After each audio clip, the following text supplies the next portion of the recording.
Welcome to the deep dive. Today, we're revving things up a bit. We're taking an in-depth look at the 2025 Yamaha R6. Got a lot of buzz around this one. Yeah, definitely. We've got this detailed review here from Biker Motor Rider that one of you shared. And, well, our mission today is basically to pull out the key stuff. Right, the core insights. Exactly. What makes this reimagined Supersport tick? We want you to kind of get the expert view fast. That's the plan. We'll dissect this review, figure out what really makes the 2025 R6 stand out, in that whole middleweight sport bike scene. Which is pretty crowded. Oh, absolutely. We're looking for those aha moments, getting beyond just the spec sheet. Okay, cool. So, first impressions. The review calls it a masterpiece of modern motorcycle engineering. Big words. They are, but the focus on design and aero seems pretty immediate in the review. It's more than just looking sharp, though, right? It's functional. Totally. What's really interesting, I think, is seeing tech that used to be just for, top-level race bikes making its way down to a middleweight like the R6. Yeah. The review really hammers home that the aggressive look, the race style, it's not just for show. Every curve is apparently crafted to slice through the air. Reducing drag. Precisely. It shows this bigger trend, maybe. More focus on aero, even for bikes you can ride on the street. Manufacturers seem to think riders are getting more performance savvy. That makes sense. And speaking of slicing air, winglets. They mention MotoGP-inspired winglets on a 600. Yeah, we are seeing that more, aren't we? We are. So beyond the cool factor, what do they actually do for someone riding this bike? Is it just hype? Well, maybe not just hype. If you connect it to, overall performance, these winglets, even if they're small, they're designed for stability. Yeah, high speeds. Right, high speeds and better cornering, too. A bit of extra downforce. Okay. So for the performance enthusiasts, as the review puts it, it signals Yamaha is serious about squeezing out every bit of handling. Their betting riders will feel that stability, even off the track. Interesting. The review also talks up the lightweight aluminum frame. Key for agility, responsiveness. We hear about frames all the time, but why aluminum specifically for this bike? Well, that frame is basically the heart of its nimble feel. Reducing weight, but keeping it strong, like the review says, means the bike just wants to turn. It feels eager. Easier to lean in. Exactly. Less effort to flick it side to side, whether you're on some twisty roads or, hitting apexes on a track day. It's fundamental. But it's not all about track speed, is it? They mention premium materials, durability. Yeah. Sounds like it's built to last a bit, even if you ride it daily. Yeah, that's a good point. Durability for actual ownership. Mentioning high-quality plastics and durable components, it kind of suggests Yamaha thought about real-world use, too. Right. Resilient enough for daily knocks and the stress of track days, a balance maybe between raw performance and usability. Okay, let's switch gears. The engine, 599cc inline-4. Apparently it screams performance. 117 horsepower at, 14,500 RPM. That's way up there. Yeah, those numbers definitely get your attention. But what's interesting isn't just the peak number, it's how it gets there. How so? The review talks about smooth, linear acceleration and razor-sharp throttle response. Okay. Which suggests it's refined, controllable, even while it's building up to that massive top-end rush. But yeah, that 14,500 RPM peak really underlines the high revving nature. That's typical supersport stuff. And that high revving character comes with a symphony of sound, apparently. So it's an emotional thing, too, not just power. Absolutely. That sound, the symphony, is a huge part of the experience for a lot of riders. Yeah, I get that. It's the audio feedback that just ramps up the feeling of speed. And when you pair that with the 6-speed gearbox and that quick shifter they mentioned. Right, the quick shifter gets a lot of praise. Yeah. Seamless gear changes. What's the main benefit for someone who hasn't used one? Speed, mainly. And keeping momentum, especially when you're riding hard. How does it work? Basically, you can shift gears up or down without the clutch, sometimes even without backing off the throttle. So faster acceleration, smoother gear changes, keeps the bike right in its sweet spot on track. And honestly, it makes street riding less tiring, too. Good point. They also mention Yamaha's advanced fuel injection, optimal delivery, combustion efficiency. Sounds like they're aiming for refined power. For sure. That fuel injection is key for getting the most power and decent fuel use. The review notes consistent performance even on long rides or track sessions. That points to a pretty sophisticated system. Predictable response. Exactly. Delivers power effectively, no matter the conditions. And for riders who like to tinker, customizable engine maps, what can you actually do with those? How does it change the feel? Oh yeah, this is where modern tech really lets you personalize things. These maps let you tweak the throttle response, how the power comes on. So, Like you might want a really aggressive map for the track, instant power, right? But maybe a softer map for cruising in traffic, so the throttle isn't so jerky. yeah. It's about making the engine react exactly the way you want it to. Got it. Okay, moving into advanced technology. Big one here. Sure. The full-color TFT display. Sounds like a major upgrade from old-school clocks. Oh, definitely. It's not just about showing speed and RPM anymore. No. Nah, these TFTs pack in tons of info, really clearly laid out. And this one apparently has smartphone connectivity. Yeah, nav, calls, music. See, that adds a whole layer of convenience, especially if you do use it for more than just track days. Makes it more modern, keeps info handy without being distracting. And then there's traction control. Ensures maximum grip. And it's adjustable. That sounds useful. Crucial, really, especially on a bike this powerful. Adjustable traction control is a great safety net. How so? You can dial in how much help you want. An experienced rider on a dry track might want very little intervention, right? Right, more control. But someone riding on a damp road, they might crank it up for extra security. It caters to different skills and conditions. Makes sense. Then there's the ABS, the anti-lock braking. But it's optimized for sport riding. How's that different from, like, regular ABS on a car? Good question. Standard ABS just tries to stop the wheels locking up, mostly in a straight line.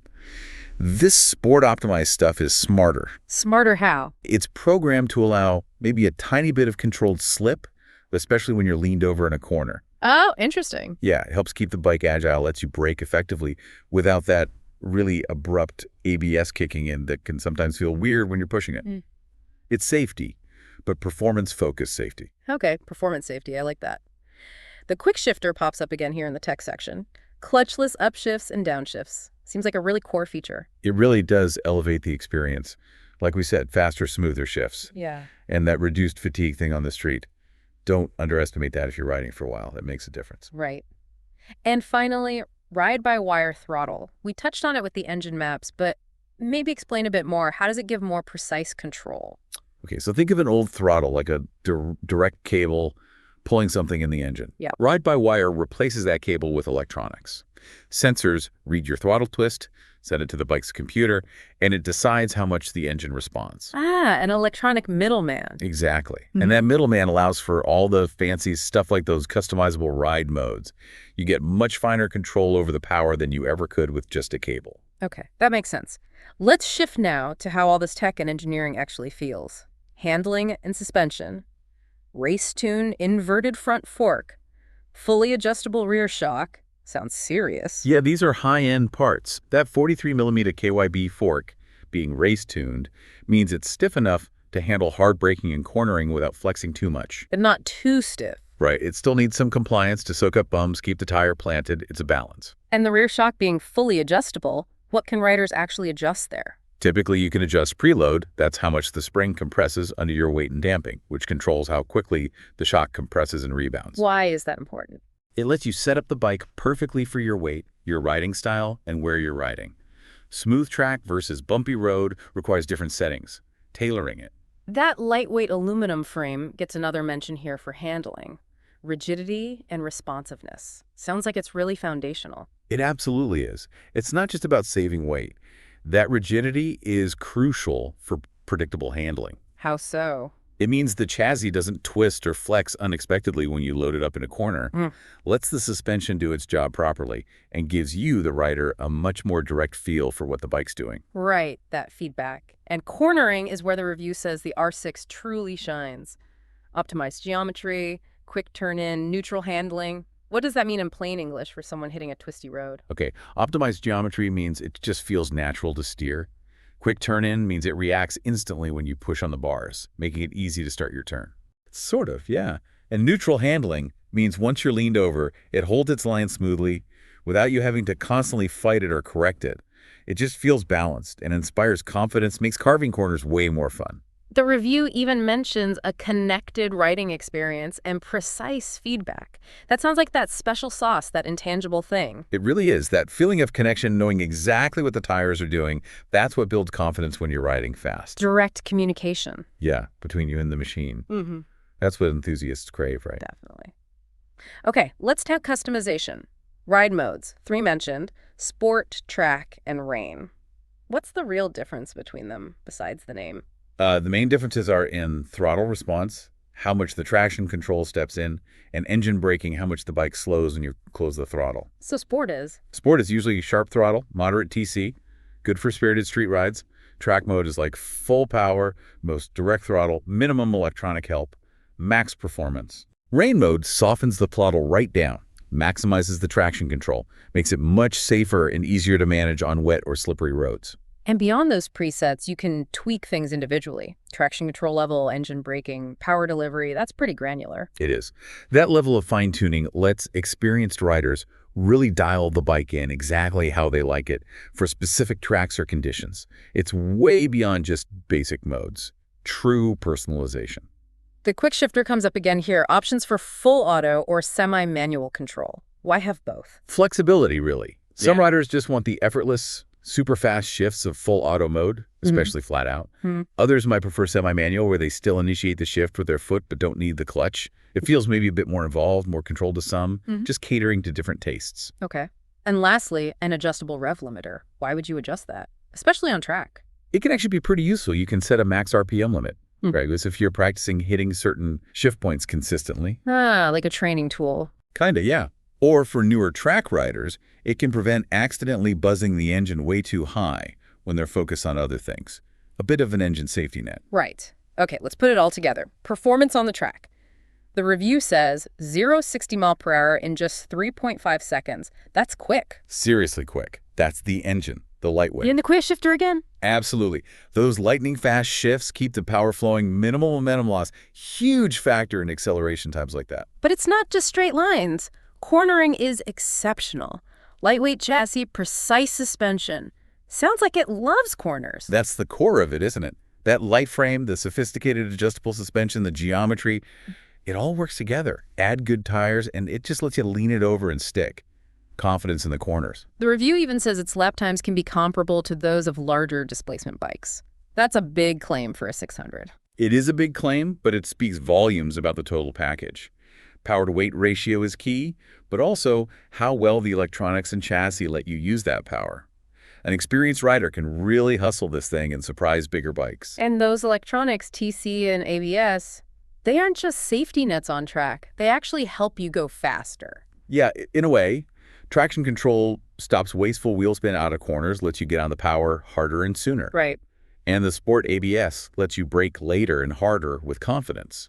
So yeah, they enhance safety and allow you to push closer to the limit, which means faster laps. And finally, stability at high speeds. Down to the aero and those winglets we talked about. Sounds like it stays planted when you're really flying. Crucial for track confidence. Good aero minimizes drag and lift, and those winglets add that bit of downforce. Keeps the bike feeling stable and predictable right up to top speed. Okay, let's zoom out. Pros and cons. The pros list is strong. Unmatched performance, advanced tech, track-ready handling, aggressive looks, low weight. Sounds amazing for the right person. Yeah, for someone purely focused on performance, track days, that kind of thing, it's a very, very appealing mix. Potent engine, great tech, agile, ticks a lot of boxes in the supersport world. But there's always a but. The cons. Not comfy for long rides, smallish fuel tank, 4.5 gallons, definitely not for beginners, almost no storage, maybe expensive maintenance. These are real-world factors. They are, and they really underline the bike's focus, that aggressive riding position. Great on track, less great for hours on the highway. Right. Small tank means more fuel stops. High-performance parts often mean higher running costs. It's the price you pay for that performance-first design. Okay, so context. How does it stack up against the competition? Kawasaki Ninja ZX6R, Honda CBR 600RR. What are the key differences a buyer should know? Well, according to this review, the R6 seems to have the higher revving engine and maybe the edge on the tech package compared to the ZX6R. But the Kawi? The Kawi might have a bit more punch lower down in the mid-range and maybe slightly more comfortable for street riding. And versus the Honda? Compared to the CBR 600RR, the review paints the R6 as more aggressive, more track-focused, again with better tech.